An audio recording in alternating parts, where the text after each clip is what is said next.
Yo, what's going on everyone? Welcome back to another video on the channel, and I thought I'd do something slightly different because I've just finished watching the finals. Well, I watched every game actually from the Sacramento Regionals, and it was pretty good. It was really good actually. I was very impressed. Really enjoyed it, and I particularly liked the story of the two finalists, Alexander Flatos and Nicolo Abate.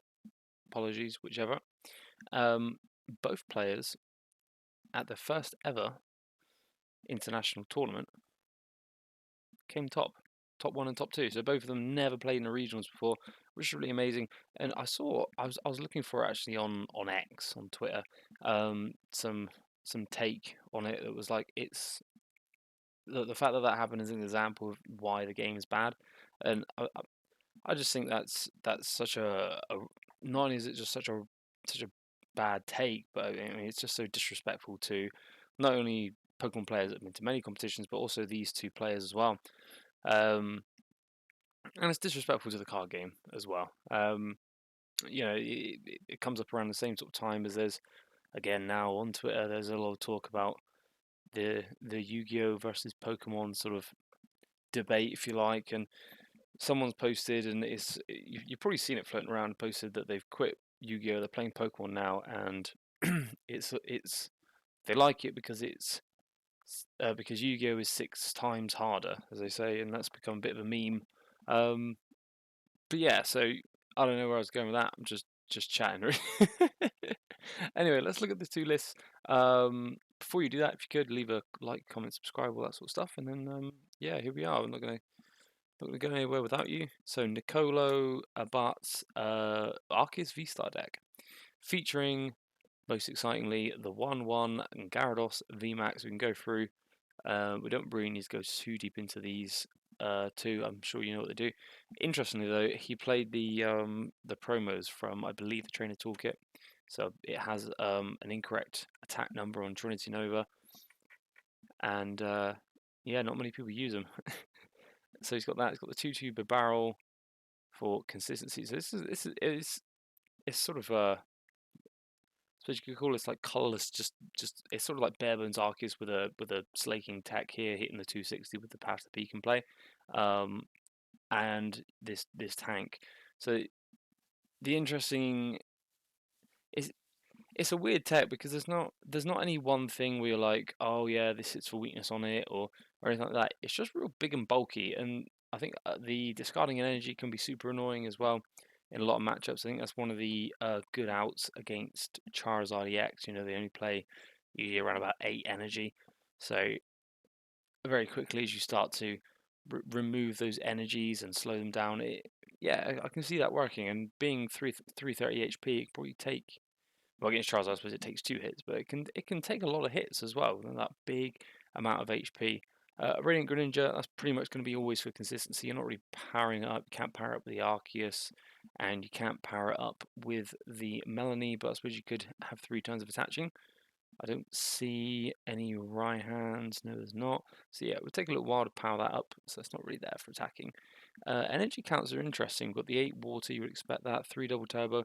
Now I can see the double V-Guard energy having a few clutch moments, I should think, for Nicolo in his competition. The one Tech Jet Energy, that I can see that also coming useful. Getting someone from the bench up to the active quickly. Is there anything particularly interesting? The one of Sharon's Care. That was, I mean, if you cast your mind back to the old 4/3 Arceus and the Internally Online sort of deck, and it was just like Sharon's Care, don't die, just keep hitting for 200. A little bit different now, just the one Sharon's Care here, a bit more of just a one of sort of swing. 4/400 balls, one heavy, 1/1 switch rope, one lost vacuum. Oh, Defiance Band. Ah, yeah, so Defiance Band and Vengeful Punch. They're pretty interesting. Vengeful Punch, again, is going to solve a bit of mass. It's going to be very scary that for the Gardevoir player, I should think, as well. Especially if you want to get a one-hit knockout on a Gyarados VMAX. Which I'm sure I'm going to pretend to sit here and do the math on it now, but I'm sure you can. At least with the Zacian, I'm sure you can. 4 paths to the peak, that's big. I didn't know it played 4. So it is just all in on that path disruption. And I've thought for a while now in this format as it is that any deck that can function well with path in it to disrupt your opponent is probably going to do quite well. And I think that's one of the driving forces behind Maridon really as well, was that path to the peak. Anyways, that's a look at the list. I always like to look at it as an image. Yep, oh, the Serena. I mean, that's an old-fashioned card, isn't it? Oh well, if it works, it works. I like Serena. I think Serena's a good card. That's that one. And here is the, spoiler alert, tournament winning list. Just lost the player's name now. It's gone. Oh well. Anyway, we've got the 4 Archeops, of course. We've got Lugia V Star 3-3. So this is what they call colorless Lugia. Obviously, every Pokemon in it is not colorless. We've got some, got a Mew there. Got Drapion. Luminion is water type, but the energy types are predominantly colorless. This version I've noticed, interesting, has not got the Radiant Charizard in it. Or, oh no, it's got the Luxray. So I think it tends to be one or the other, like either playing the Luxray or playing the Radiant Charizard. So opted to go with the Luxray here. Is there a reversal? There is one of reversal energy as well, so you can power that up in one go. Smash, boom. It's interesting. As well, I didn't know too much about this deck, but I had a feeling, and I think I talked to someone about this last week. Well, I didn't say I had a feeling, but I feel like the Colors Lugia deck might be one of the best decks in the format at the moment. Yeah, it just seems really powerful. I say definitely. I'm almost, yeah. I would definitely swing in the direction that it's better than Single Strike Lugia as well. This weird EV is just, it has the ability to do so much damage, 40 times each energy attached to this Pokemon, and Frontier Roam, when it goes active, it can move as much energy it wants onto it. So you may move any amount of energy. Yeah, so it's not specific as well. It's not basic or special. It's just all energy. And yeah, I mean, you gotta think every double turbo is 60 damage on just on its own. It's 4 in the deck. Yeah. Also, that's 2. You could get 240 just out of double turbos. Dang. Therapeutic energy is cool on the Snorlax, means it doesn't fall asleep. Although 150 HP, you'd hope it gets knocked out.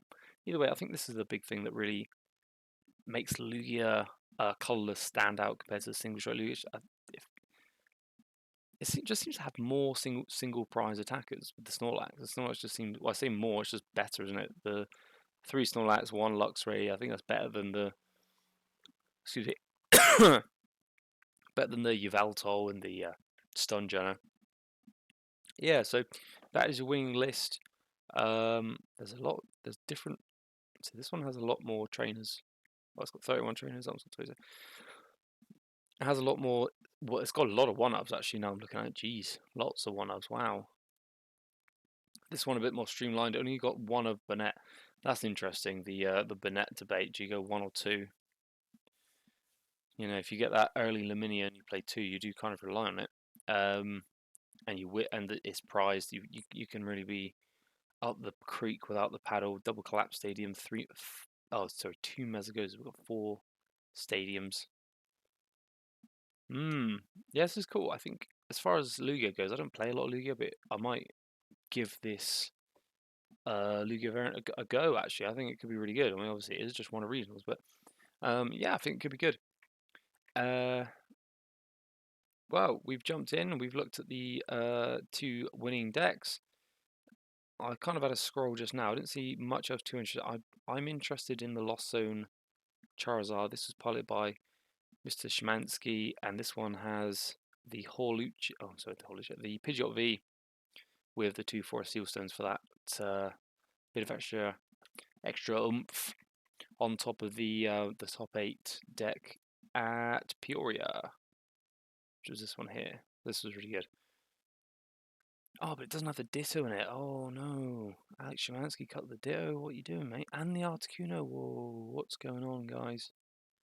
What is going on? I would not have done that. Wow. Okay. That's how you find space. You cut the text out. Interesting. That's pretty much going to do it for the video, everyone. But before we go, actually, I wanted to just quickly jump you over to X, everyone's favourite. Outside, of course, most of what I post here is Pokemon. That's what I'm into. I like Pokemon. But I'm also into fighting games, and I've dipped in and out of fighting games as I have with Pokemon, but sort of didn't quite get as serious with the fighting game stuff as I have with Pokemon. Big Tekken fan, and I'm not a big Street Fighter fan, but I'm happy to watch. I'll watch it. Just don't really actually like playing it that much. But just found out today, big name in the FGC Flow has unfortunately passed away. So super sad news there. And I want to share this because I mean, here's his Twitter.